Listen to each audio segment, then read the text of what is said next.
नमस्कार दोस्तों, आज हम अध्याय 3 तंतु से वस्त्र तक पढ़ने जा रहे हैं। तो चलिए शुरू करते हैं।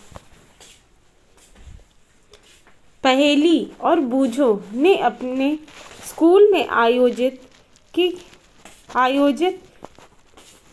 की गई विज्ञान प्रश्नोत्तरी प्रतियोगिता में प्रथम पुरस्कार जीता। वे दोनों अत्यधिक उत्तेजित थे और उन्होंने प्राप्त हुई पुरस्कार राशि से अपने माता पिता के लिए वस्त्र खरीदने का निश्चय किया। वे कपड़े की दुकान पर वस्त्र सामग्री की विस्तृत विविधता देखकर उलझन में फंस गए।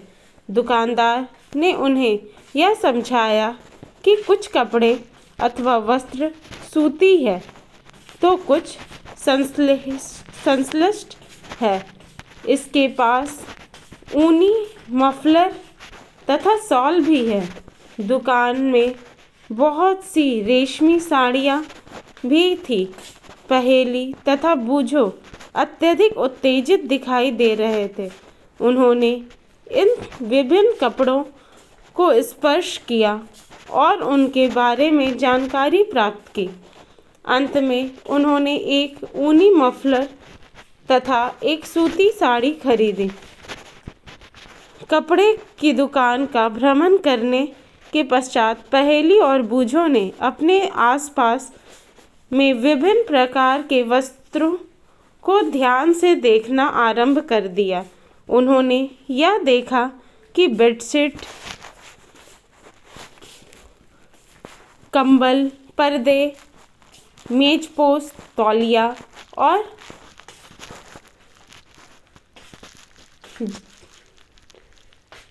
झाइन आदि ये सभी भिन्न भिन्न प्रकार के कपड़ों से बने हैं। यहाँ तक कि उनके अपने बस्ते तथा बोरे भी किसी प्रकार के वस्त्र से बने हैं। उन्होंने इन सभी वस्त्रों को पहचान सूती, ऊनी, रेशमी अथवा संश्लिष्ट के रूप में की। क्या आप भी इन वस्त्रों में से कुछ की पहचान कर सकते हैं? वस्त्रों में विविधता। क्रियाकलाप 1। आप अपने पास की किसी दर्जी की दुकान का भ्रमण कीजिए। सिलाई के बाद बचे कपड़े की कतरन एकत्र कीजिए। कपड़े की प्रत्येक कतरन को स्पर्श करके उनके स्पर्श का अनुभव कीजिए। दर्जी की सहायता से उससे पूछकर कुछ कपड़ों पर सूती, रेशमी, ऊनी, संश्लिष्ट के लेबल लगाने का प्रयास कीजिए। क्या आप यह जानना चाहते हैं कि ये विभिन्न कपड़े किस प्रकार बनते हैं? जब आप किसी कपड़े का अवलोकन करते हैं तो वह एक सतत टुकड़ा प्रतीत होता है। अब इसे ध्यान से देखिए। आपने क्या देखा? क्रियाकलाप 2। सूती कपड़े का वही टुकड़ा चुनिए जिस पर आपने क्रियाकलाप 1 में लेबल लगाया था। इसके एक सिरे पर कोई ढीला धागा या तागा ढूंढने का प्रयास कीजिए और इसे बाहर खींचिए। यदि कोई ढीला तागा दिखाई ना दे तो पिन अथवा सुई की सहायता से आप यह तागा धीरे से बाहर खींच सकते हैं। हम यह देखते हैं कि तागों को एक साथ व्यवस्थित करने पर वस्त्र बना है। ये तागे किससे बनते हैं?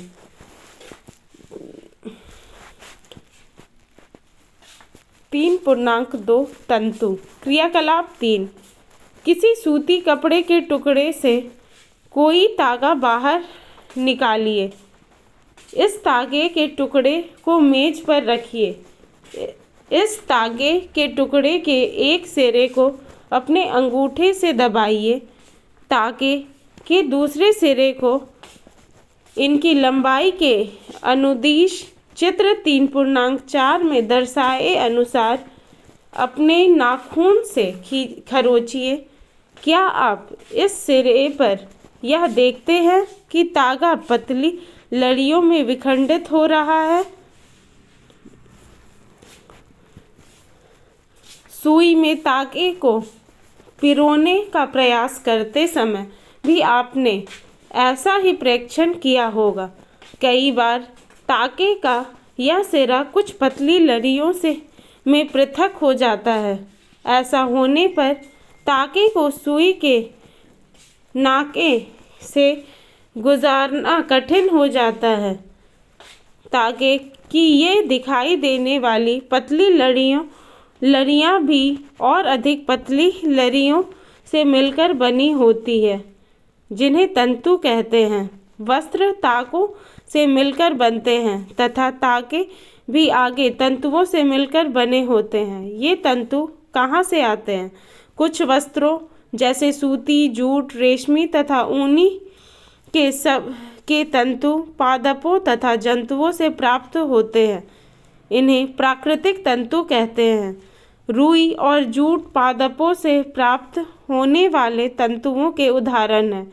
ऊन तथा रेशम जंतुओं से प्राप्त होते हैं। ऊन भेड़ अथवा बकरी की कर्तित ऊन से प्राप्त होती है। इसे खरगोश, याक तथा ऊँटों के बालों से भी प्राप्त किया जाता है। रेशमी तंतु रेशम कीट कोकून से खींचा जाता है। हजारों वर्ष तक वस्त्र निर्माण के लिए केवल प्राकृतिक तंतुओं का ही उपयोग होता था। पिछले लगभग 100 वर्षों से ऐसे रासायनिक पदार्थों जिनका स्रोत पादप अथवा तंतु नहीं है से तंतुओं का निर्माण किया जा रहा है। इन्हें संश्लेष तंतु कहते हैं। पॉलिस्टर, नायलॉन और एक्रिलिक संश्लेष तंतुओं के कुछ उदाहरण हैं। कुछ पादप तंतु। रुई। क्या आपने कभी तेल के लैंपों के लिए बत्तियां बनाई हैं? इन बत्तियों को बनाने के लिए आप क्या उपयोग में लाते हैं? इस रुई का उपयोग गद्दों, रजाइयों अथवा तकियों में भी किया जाता है। कुछ रुई लीजिए, इसे खींचकर पृथक कीजिए और इसके किनारों को ध्यान से देखिए। आपने क्या परीक्षण किया? ये छोटी पतली लड़ियाँ जिन्हें आप देख रहे हैं कपास तंतुओं से बनी है। रुई कहाँ से आती है? इसे खेतों में उगाया जाता है। साधारणतः कपास के पौधे जहाँ उगाए जाते हैं, जहाँ की मृदा काली तथा जलवायु उष्ण होती है। क्या आप ऐसे कुछ राज्यों के नाम बता सकते हैं जहाँ हमारे देश में कपास की कृषि की जाती है? कपास पादप के फल लगभग नींबू की माप के होते हैं। पूर्ण परिपक्व होने पर बीज टूटकर खुल जाते हैं तथा अब कपास तंतुओं से ढके बिनौले को देखा जा सकता है। क्या आपने ऐसा कपास खेत देखा है जो कपास चुने जाने के लिए तैयार हो चुका है? इस समय खेत कपास के परिफलों से इतना श्वेत हो जाता है जैसे हिम से ढक लिया हो। साधारणतः इन कपास बौलों से कपास को हस्त चयन द्वारा प्राप्त किया जाता है। इसके पश्चात कपास के बीजों को कंगतन द्वारा पृथक किया जाता है। इस प्रक्रिया को कपास ओटना कहते हैं। पारंपरिक ढंग से कपास हाथों से ओटा जाता था। आजकल कपास ओटने के लिए मशीनों का उपयोग किया जाता है। जूट। पटसन तंतु को पटसन पादप के तने से प्राप्त किया जाता है। भारत में इसकी खेती वर्षा ऋतु में की जाती है। भारत में पटसन को प्रमुख रूप में पश्चिम बंगाल, बिहार तथा असम में उगाया जाता है। सामान्यतः पटसन पादप को पुष्पन अवस्था में काटते हैं। फसल कटाई के पश्चात पादपों के तने को कुछ दिनों तक जल में डुबोकर रखते हैं। ऐसा करने पर तने गल जाते हैं और उन्हें पटसन तंतुओं से हाथों द्वारा पृथक कर दिया जाता है। वस्त्र बनाने से पहले इन सभी तंतुओं को तागों में परिवर्तन कर लिया जाता है। ऐसा कैसे किया जाता है?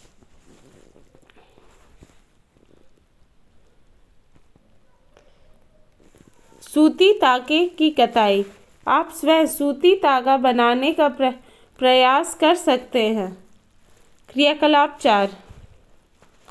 एक हाथ में कुछ रुई पकड़िए, दूसरे हाथ में के अंगूठे तथा तर्जनी के बीच कुछ रुई की चुटकी भरिए और इसे धीरे धीरे रुई से बाहर की ओर खींचिए तथा रेशों को लगातार ऐंठते भी रहिए। क्या आप तागा बना सके?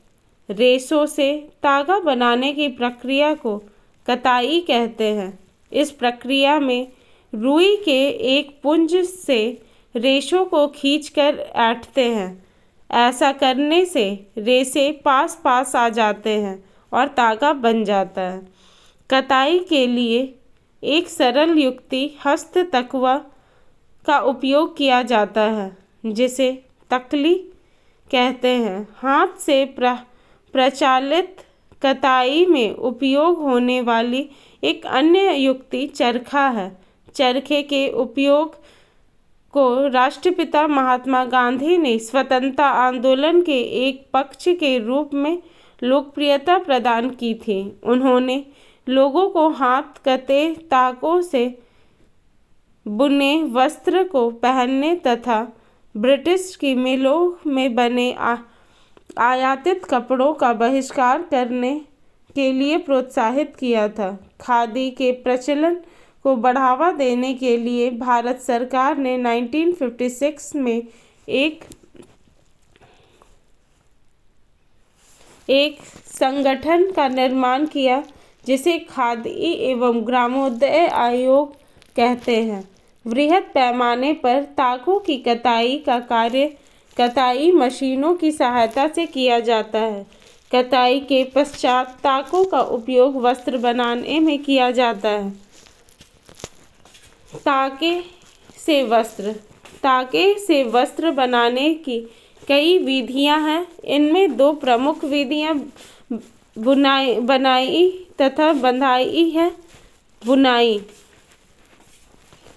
क्रियाकलाप 2 में आपने यह ध्यान दिया होगा कि वस्त्र ताकों के 2 सेटों, जिन्हें एक साथ व्यवस्थित किया जाता है, से मिलकर बनते हैं। ताकों के 2 सेटों को आपस में व्यवस्थित करके वस्त्र बनाने की प्रक्रिया को बुनाई कहते हैं। आइए कागज की कुछ पट्टियों को बुनने का प्रयास करें। क्रियाकलाप 5। भिन्न रंगों की 2 कागज की शीट लीजिए। दोनों में से 30 सेंटीमीटर लंबाई तथा 30 सेंटीमीटर चौड़ाई की वर्गाकार शीट काटिए। अब इन दोनों शीटों को आधा मोड़िए। एक शीट पर चित्र 3.12a में दिखाए अनुसार रखिए, खींचिए तथा दूसरी शीट पर चित्र 3.12b में दिखाए अनुसार रेखाएं खींचिए। दोनों सेटों को खींची गई रेखाओं के अनुदिश काटिए और फिर सीटों के मोड़ को खोलकर इन्हें फैला लीजिए। एक सीट की पट्टियों को एक एक करके दूसरी सीट के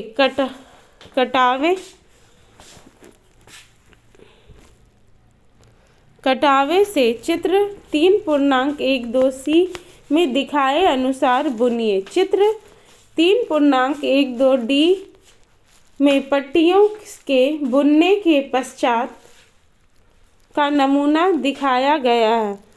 इसी ढंग से ताकों के 2 सेटों को बुनकर वस्त्र बुने जाते हैं। ताके वास्तव में कागज की पट्टियों की तुलना में बहुत पतले होते हैं। वस्त्रों की बुनाई करधों पर की जाती है। करधे या तो हस्त प्रचलित होते हैं अथवा विद्युत प्रचलित। एक विशेष प्रकार की बुनाई।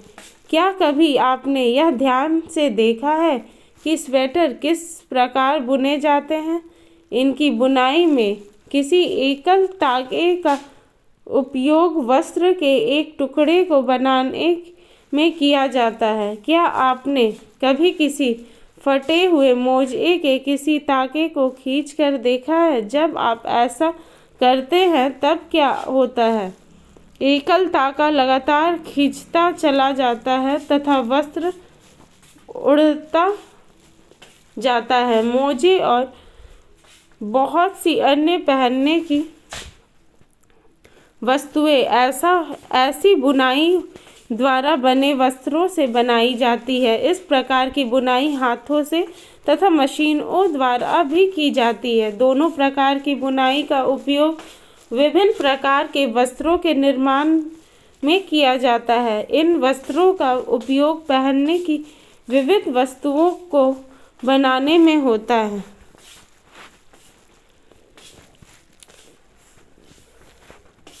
वस्त्र सामग्री का इतिहास। क्या आपने कभी यह जानने का प्रयास किया है कि प्राचीन काल में लोग पहनने के लिए किस सामग्री का उपयोग किया करते थे? वस्त्रों के विषय में पूर्व प्रमाणों से ऐसा प्रतीत होता है कि प्रारंभ में लोग वृक्षों की छाल, बड़ी बड़ी पत्तियों अथवा जंतुओं की चर्म और समूर से अपने शरीर को ढकते थे। कृषि समुदाय में बसना आरंभ करने के पश्चात लोगों ने पतली पतली टहनियों तथा घास को बुनकर चटाइयाँ तथा डालियाँ बनाना सीखा। लताओं, जंतुओं की ऊनी अथवा बालों की आपस में ऐंठन देखकर लंबी लड़ियाँ बनाई, इनको बुनकर वस्त्र तैयार किए। पूर्व में भारतवासी रुई से बने वस्त्र पहनते थे जो गंगा नदी के निकटवर्ती क्षेत्रों में उगाई जाती थी। फ्लैक्स भी एक पादप है जिससे प्राकृतिक तंतु प्राप्त होता है। प्राचीन मिस्र में वस्त्रों को बनाने के लिए रुई तथा फ्लैक्स की कृषि नील नदी के निकटवर्ती क्षेत्रों में की जाती थी। उन दिनों में लोगों को सिलाई करना नहीं आता था। उस समय लोग अपने शरीर के विभिन्न भागों को वस्त्र से आच्छादित कर लेते थे। वे शरीर जो आच्छादित करने के लिए कई विभिन्न ढंगों का उपयोग करते थे। सिलाई की सुई के आविष्कार के साथ लोगों ने वस्त्रों को सिलाई करके पहनने के कपड़े तैयार किए। इस आविष्कार के पश्चात सिले कपड़ों में बहुत सी विभिन्नताएं आ गई, परंतु क्या यह आश्चर्यजनक बात नहीं है कि आज की साड़ियाँ, धोतियाँ, लुंगियाँ या पगड़ियों का बना सिले वस्त्र के रूप में उपयोग किया जाता है। जिस प्रकार समस्त देश में खाए जाने वाले भोजन में अत्यधिक विविधता देखने को मिलती है, ठीक उसी प्रकार वस्त्रों एवं पहनने की वस्तुओं में भी अत्यधिक विविधता पाई जाती है। धन्यवाद दोस्तों। प्लीज़ चैनल को लाइक, सब्सक्राइब और शेयर कीजिएगा। Thank you.